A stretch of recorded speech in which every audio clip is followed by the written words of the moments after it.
To St Giles Cathedral in Edinburgh, now on BBC One, as members of the royal family make a personal tribute to the late Queen.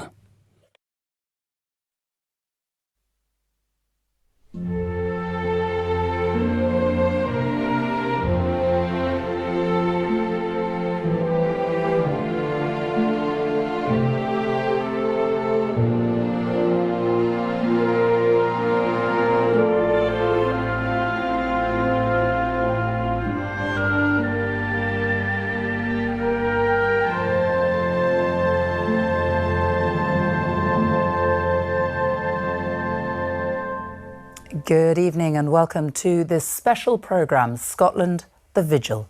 Tonight, the Queen's 4 children will stand guard around their mother's coffin as it lies at rest in St Giles Cathedral in Edinburgh.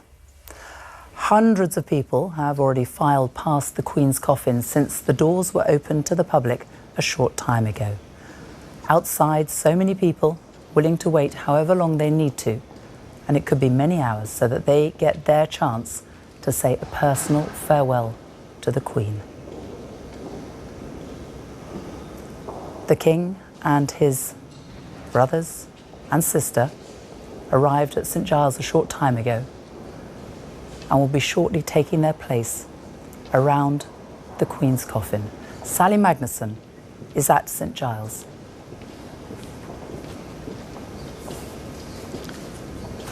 And the King and the Princess Royal taking their places around the coffin, and their brothers on the other side, facing out beside the members of the Royal Company of Archers who have been guarding their mother's coffin. Amid all the rush and noise of their formal lives, this is a profoundly human time, as anyone who has stood by the coffin of a parent will know.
convinced that there is nothing yet or light. The realm of spirits and superhuman powers. In the world that is, or the world that shall be, the forces of the universe is the heights of men. Nothing in all creation is separate from us, but God, Christ Jesus, our Lord. Into the hands of the star maker, warmed by the breath of the light giver, we commit Her Majesty into the heart and hands of our God. May she rest in peace. May light perpetual shine upon her. God bless the Queen. God save the King.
And as the vigil comes to an end, the king and his three siblings walk down the nave of St. Giles, where they came this afternoon for a very beautiful service to leave the cathedral.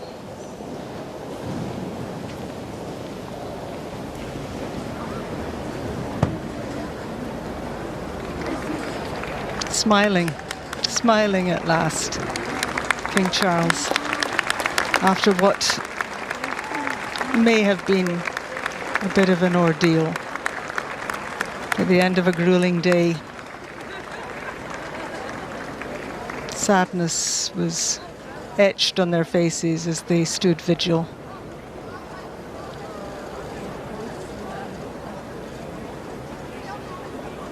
Getting into their car, where they'll take the short journey back down the Royal Mile to the Palace of Holyrood House. After a very moving vigil, which was in a sense our vigil too. The King's, Queen's children had to do it in the full glare of the cameras, but it was perhaps a private moment for everyone.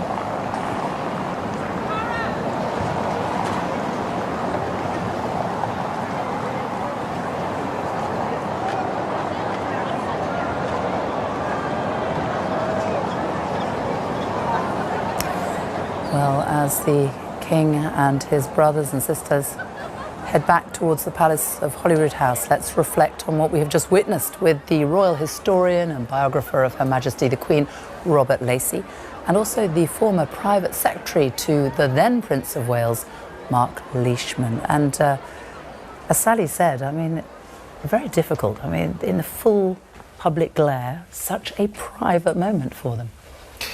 Very, very difficult and very moving, and a whole series of things coming together in a week or 10 days when things are coming together just about every hour.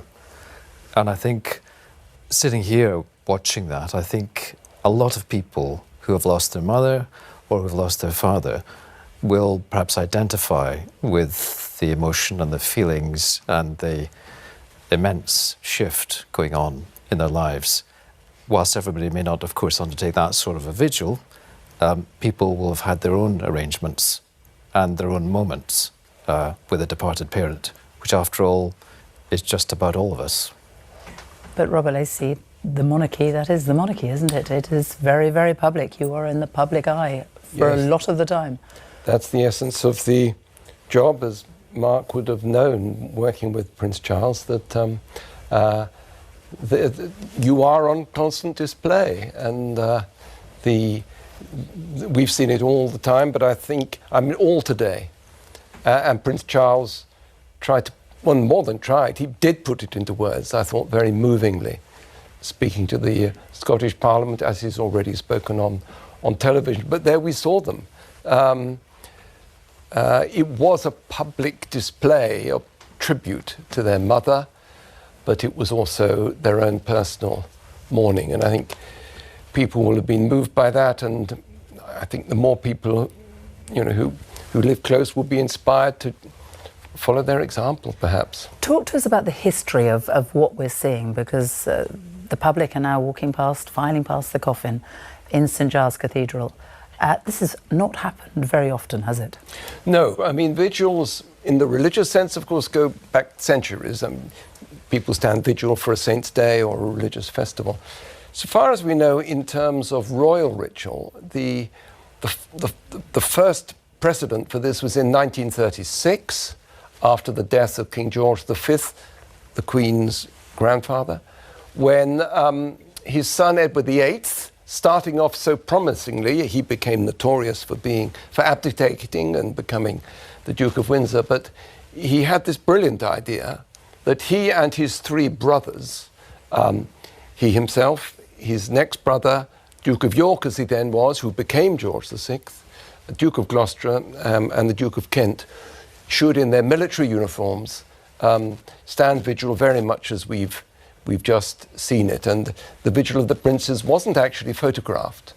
It is the subject of an oil painting that we presume to be accurate. As I remember the oil painting, it's just the princes. There are no other soldiers there. They took the place of the guards.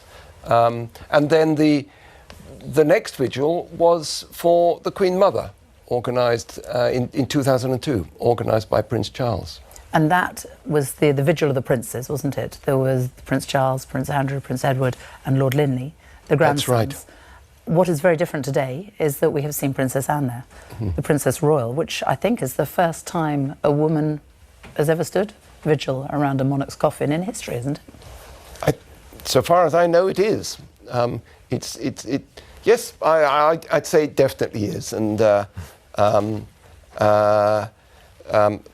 obviously a sign of times changing. And Princess Anne, Mark, let's talk about her role at the moment, because she has been by her mother's side since she was at Balmoral, since she passed away at Balmoral, and she is really staying with her mother all the way through this journey, isn't she? Right the way to London. Indeed, and of course, it's only Monday, and here we are, we're in Edinburgh, and as things move towards London, you get the sense of that kind of building of a national mood, I suppose. And as we've heard a bit today, when people actually see the hearse and they see the coffin for the first time, no amount of practice or rehearsal or forecasting can make any real difference until you see it in front of you. And I think it's an extraordinary thing that the Princess Royal, who, of course, with other members of the family, work incredibly hard. The Princess Royal, by her mother's side, it carries a particular poignancy, I think. And we saw her outside just at the gates of Holyrood House yesterday with the arrival of the coffin. And there's a kind of, I don't know, a sort of synchronicity or something that kind of works. But as you say, these are very, very, I think we've heard the word grueling. These are grueling hours and grueling days. And it's very important that in all of these moments to find little moments of self retreat, nourishment, call it what you like, because the duty is profound and demanding. But of course, that's what duty is. It's what monarchy is. The first glimpse we got of you'd expect the Queen to be close to her daughter, as of course to her sons. I thought the first charmingly human indication we got of the closeness between mother and daughter happened during COVID. Do you remember was an occasion during COVID when the Queen wanted to pay tribute to some nurses, and it had to be virtual with the Queen's own iPad. That's when we discovered the Queen had an iPad that she used. And Princess Anne was doing it, and the Queen was having trouble getting online. And Princess Anne, with her slightly famous irritability, said, "Oh, come along, Mummy, press the right buttons." But it was, it's a charming example of the closeness at the heart of the family. So yes, those are presumably the sort of memories that are particularly going through her head. And it is such a private time for the family as well, isn't it? And we've got some wonderful archive footage of the Queen. It was filmed when she was 42 years old with her children. There's this bunch of children, very young Prince Edward there. You can't forget that this is a very intensely private, personal moment for the family, but it is being played out in such a full glare of publicity going right around the world. Yes, yes, exactly. But in a way, that is an essential part of what modern monarchy is. If monarchy is about anything one cares to name, then connection is vital. And when people see and feel, one doesn't have to be a kind of an emotional or even a kind of huge, rabid supporter of the institution, but what one does have to understand are the relationships. And I think that's what members of the royal family truly understand. And therefore, if we were sitting here and it was all going on behind closed doors and we hadn't the faintest idea what was going on, let alone seeing anybody, then that really begins to grate. Despite the fact, of course, as you say rightly, these are private moments as well as intensely public moments. Now, I think we can see by the crowds, the number of people who are filing past the Queen's coffin right now, the connection that people feel with the Queen, their desire to be there. People are waiting outside in the street, and they will have to wait a long time. There could be many hours before they can get there and file past the Queen's coffin. Kirsty Walk is outside the cathedral and joins us now. Kirsty. Sophie, it's been a day of so many emotions: respect, dignity, fondness and loss. As you say, people filing past the coffin thinking, as Sally Magnuson said, of their own families. And then that incredibly moving moment where the Queen's 4 children came in and took their places around the coffin. And with me are 3 people who were witness to that. Stuart, who is from Dalgety Bay, very near Edinburgh, and Gaynor and Paul, who are from Cornwall. That will be a time, that small, precious moment of time, that you'll never forget. No. What was it like to stand there watching the members of the royal family with such dignity and peace? I think it was like I said to the other lady, it's like being a part of a respectful togetherness, being with them in their grief, and yet they're holding, and it's sort of the continuity that went on with that, but actually being part of their family moment was very moving for me, and I'm so glad to be here. For you? I think it was very much the private grief part that I felt, entering into a sort of a quite sombre area and feeling the grief that they were all feeling and being a part of that. I think for many people they will be surprised that ordinary members of the public were in there at that time, but it says something in a way about this time in this monarchy's life that, Stuart, it was for the public as well. It was something they were sharing. Yeah, it was remarkably poignant. Just be able to share that moment, hear the prayers, and just feel the emotion of the situation. It was I hadn't felt the emotion hit me until I walked in there. And had you always planned to come to the vigil? No, I hadn't actually. I came yesterday, I watched the cortege come through the city, and today I just took the opportunity to come and spend some time. And it's extraordinary because, you know, we now know that there's at least 20,000 people going back more than a mile, and these people will be happy, as it were, to stay overnight, because this is something that is going to be forever in their memories. Whatever they feel about the monarchy is a moment of history. What will you take back to Cornwall from this time you've spent here at this moment? We see there's so many people filing out. What will you take back from it? I think it's being part of something bigger than me. It's big as a nation, really, and the Queen was part of all of our lives, most of our life, well, all my life, and the same with most of the people here. It's that common togetherness for somebody who was very special. When I was talking to people today, and I said, what was your overriding sentiment? And one was said, or several said, it was her constancy. Yes, and her faithfulness and her selflessness and her faith for me, because we're on a pilgrimage walk, and it was about, for me, her faith that underpinned everything, and gave her that life of service. Thank you very much. I'm sure you want to go and reflect on it further. Thank you. Sophie, so many people here filing through. You know, it's dark now and people are very respectful and very quiet. Amazing pictures of the crowds, Kirsty, filing past and waiting in the street. People have flown in from all around the world, haven't they?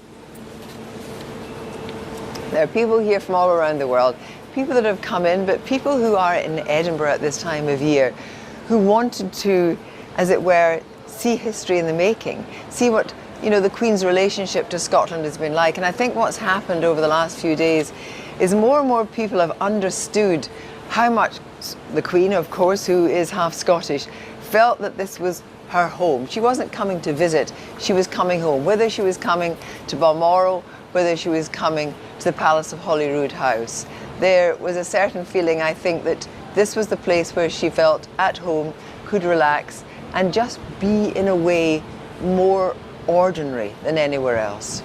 Kirsty, for now, thank you. Well, as the King and his siblings left their mother's side a short time ago, they were relieved at the Vigil by a ceremonial unit that serves as the Sovereign's bodyguard in Scotland, the Royal Company of Archers. It's a role they have performed since 1822, so it seems appropriate that in their bicentennial year, they are able to be by the Queen's side one final time. The Royal Company of Archers, the Queen's bodyguard for Scotland. The Royal Company of Archers was set up as an archery club, formally set up in 1676. And then in 1822, when King George IV came to Scotland in the grand visit to Edinburgh, we were given the honour of being his personal bodyguard for Scotland. We have approximately 400 members, active members, and we have about 180 non-active members who are unable to be on parade because of their age as part of the organisation. During the course of the year, we will do any number of ceremonial activities whenever the Sovereign is on formal ceremonial duty. We will conduct activities in support of the monarch when there is installation of new members of the Order of the Thistle, at the garden party, or indeed at investiture. Her Majesty clearly enjoyed meeting her subjects in Scotland, and I think it meant a lot to her. I always felt that she had an affinity to us, and that was why, when we asked if she would sit for yet another portrait, she so graciously agreed to do so, and the wonderful painting of her by Nicky Phillips hangs in Archers Hall and is treasured by us. I think it wouldn't be exaggerating to say that she was quite fond of the Royal Company of Archers. She'd lived her whole life surrounded by the most professional and disciplined of soldiers, and the Royal Company wasn't the Brigade of Guards. A lot of them, including myself, had never been in the services, and therefore it was quite something to turn out on parade. And of course, not everything went exactly to plan. And I think I'm right in saying both the Queen and the Duke of Edinburgh had the occasional smile on their faces, but they were smiles of kindness and understanding, I think, rather than of disappointment. In my experience, those members who have been invited to join the company have a sense of duty about being a part of that bodyguard. Now, whilst of course it's only ceremonial, the point is that for the ceremony and for the heritage and for the character of Scotland, these individuals are playing a very important part, and they feel deeply the honour of being in that position. We will be providing a vigil to protect the Queen as she lies in St Giles Cathedral. Being able to mark something that will be recorded in history is extraordinary. I think something that we will all remember for the rest of our lives. I think that is very true. The King spoke today about the weight of history, and it really does feel like that. It has felt like that for the last few days, hasn't it? We're seeing these traditions, the pageantry that just stretch back centuries. Yes, and the repetition and echoes of the earlier vigils increases that. It has been so interesting how when people have been asked outside Buckingham Palace or here in Scotland, well, why have you come? History is the answer, often the answer. I wanted to be there, I wanted to show my feelings, but so often, and why have you brought your children? Because I wanted them to feel part of history, and of course, with all due respect to our darling politicians who come and go, it is actually the longer-lived monarchs whose lives actually probably convey history with more weight to most people. And Mark Leishman, you know, I was going to call him Prince Charles, the King, King Charles. You know him very well. You worked for him for a long time when he was Prince. How do you think he will be coping with this tumultuous change? He knew it was coming, but still, when it happens. Well, the King, like other members of the family, of course, have this terrific sense of duty. And when one thinks about, as you say, the Prince of Wales, when I was working there, having learned so much at the knee of both his mother and his grandmother, of course. And I think there's this kind of extraordinary energy which is remarkable to observe. And it's driven, I think, by this kind of insatiable curiosity about people, about places, about things, about events, but also about tying, just as you said, Sophie, these threads of history, these golden threads. And in fact, Kirsty mentioned it a short time ago. I mean, we've just been witnessing this extraordinary vigil in St Giles. Well, in 1588, John Knox turned up, and transformed a lot, or attempted to. And the whole balance of history shifted in terms of religious worship. The Royal Mile in Edinburgh has been used as a place of processing for kings and queens for 500 years. And here we are in the digital age, sitting in a television studio, remarking on these things in probably similar ways to which people have done in previous centuries. But I think that point about energy is an interesting theme for the family as a whole. In 2012, in the Diamond Jubilee, I was standing a few feet away from both the Queen and the Duke of Edinburgh. And you remember going down the Thames, and the weather just got worse and worse and worse. Well, I counted, and they were there for 4.5 hours. And for 20 minutes, they went downstairs and had a cup of tea, and then came back up again. I couldn't believe it. And the rest of us kind of saying, how long is this go? But they were there right to the end. And it's just, I quote it as an example of that extraordinary devotion, the energy, the commitment, because as I mentioned a few minutes ago, I think if there isn't connection, there isn't a great deal. But as long as there is connection and real things happening, that makes a great difference. I was lucky enough to see Her Majesty in Windsor about 3 months ago. The Royal Warrant Holders Association, of which I'm director, had gifted Her Majesty for the Platinum Jubilee a new processional cross. And at the age of 96, she came into the room, and that smile that people have talked about, the engagement was frankly stunning. And you're never sycophantic. You never, ever do that. I'm just observing what I saw and heard at the time. And almost immediately she was interested in the artisan skills that had gone into making this processional cross. And there we are, you know, at the age of 96, 3 months ago, in the same way that her son, her other sons, and the Princess Royal would, I think, be saying exactly the same thing. Well, we're looking at those images of people filing into St Giles Cathedral, but there will be another group of people standing vigil around the Queen's coffin tomorrow, a group who are very much steeped in Scotland's history. They are called the most ancient and most noble Order of the Thistle, and there are only 16 members. They must have been born in Scotland. It's a chivalric order that has its spiritual home inside St Giles Cathedral. There's a small, fabulously ornate chapel in its southeast corner where the order's knights and ladies, among them Scotland's most eminent physicians, politicians and captains of industry, would meet Her Majesty. And as you are about to see, being part of it was one of the highest honours the Queen could have bestowed on them.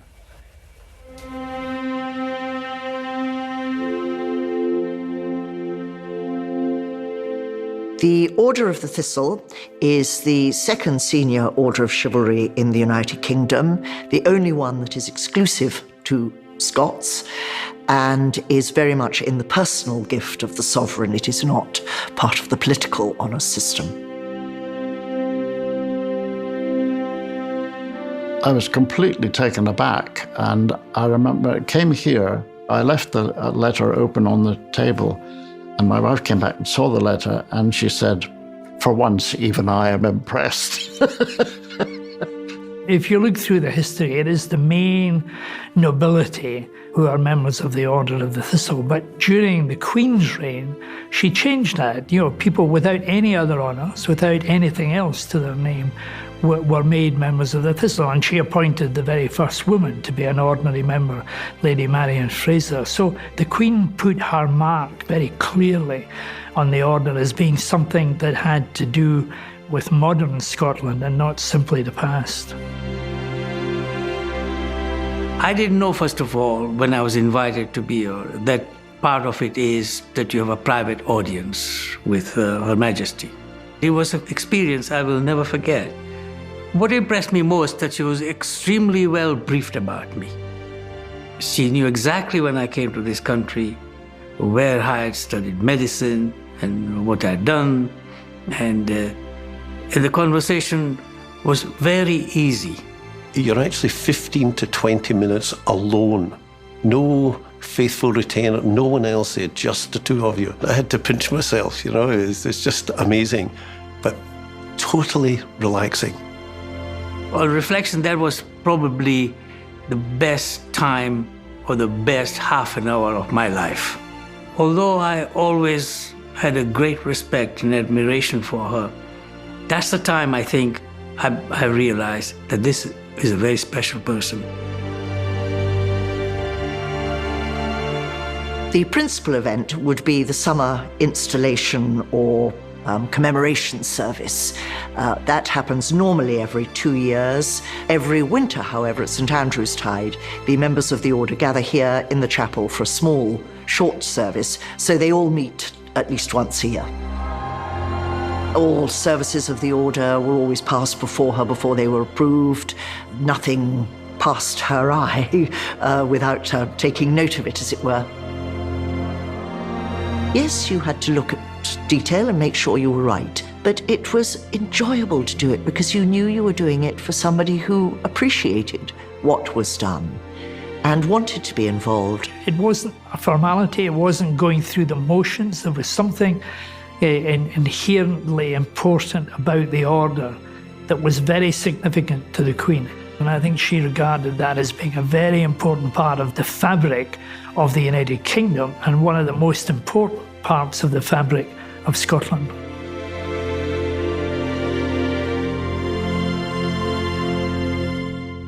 And you can see what it all meant to them. Something we've just discovered watching that film. So Mark, your grandfather was a Knight of the Order of the Thistle. You were there. I was, Sophie, at the age of 6, processing across the little courtyard we've just seen with Her Majesty and other members of the family. And yes, it was a few minutes, and I was holding Lord Reith's robes as a small boy in a kilt. And I think I remember bits of it quite well, but by the age of 7, I think I was ready to retire. Lord Reith, just to make clear, the Lord Reith, the first Director General of the BBC, as well. A lot of history we're uncovering here. Robert Lacey, just as we draw to a close and we see the images of these people filing past the Queen's coffin this evening, the beginning of many days of this, there is not just a huge change for the royal family themselves, but also for the nation. I mean, it's seismic change for the nation, for the United Kingdom. The change, you mean, from the Queen to Prince Charles, something we've taken for granted. So many people have said the only monarch they remember is the Queen. And yes, it is, but what I think is encouraging is that we've already heard in what Prince Charles has said that he's got plans for the future. I mean, he knows the causes he wants to pursue, but he's already said that if people thought him divisive in the past, that is not his intention in the future, and that he sees his role now, which of course is such an important role as you're suggesting at this particular moment, although I think almost at any moment in a nation's history, there can never be too much pulling together, never be too much togetherness. But when you think what has happened just in the last 7 days, Boris Johnson was Prime Minister this time last week. And he was seeing the Queen herself, smiling there. And the Queen was doing her job. I mean, it's not a week ago, last Tuesday, and then 2 days later, she's not with us anymore. So it's a lot for everybody to take in. And of course, one function of these rituals, as Mark has been saying, is to actually provide means for us to process, either by participating or by participating through television, in these rituals, which are in fact designed to channel our emotions in positive and creative ways, so that we can understand what is happening and yes, I mean, experience the sorrow, but also the thrill and of history in which we are living. The weight of history, and it is unfolding in front of our eyes all the time at the moment. Thank you both very much for joining me this evening. Well, the public will file past and continue to file past the coffin overnight, and if you want to watch it, the pictures are being broadcast live on iPlayer, or you can press the red button on your handset. The Queen's coffin remains at St Giles Cathedral until 5 o'clock tomorrow afternoon, when it will be driven to Edinburgh Airport. The flight takes off at 6 o'clock. The Princess Royal will be on board. She is staying with her mother on this long journey south. They land at RAF Northolt just outside London at 7 tomorrow evening before travelling to Buckingham Palace, where the Queen will spend one more night before her coffin is taken to Westminster Hall on Wednesday, where she will lie in state. It is hard to imagine the scale of what is to come, the crowds that we will see over the next week. But judging by the scenes today, it will be of a magnitude that we will only witness once in our lifetime, as Britain's longest reigning monarch, Queen Elizabeth II, is laid to rest. Goodbye.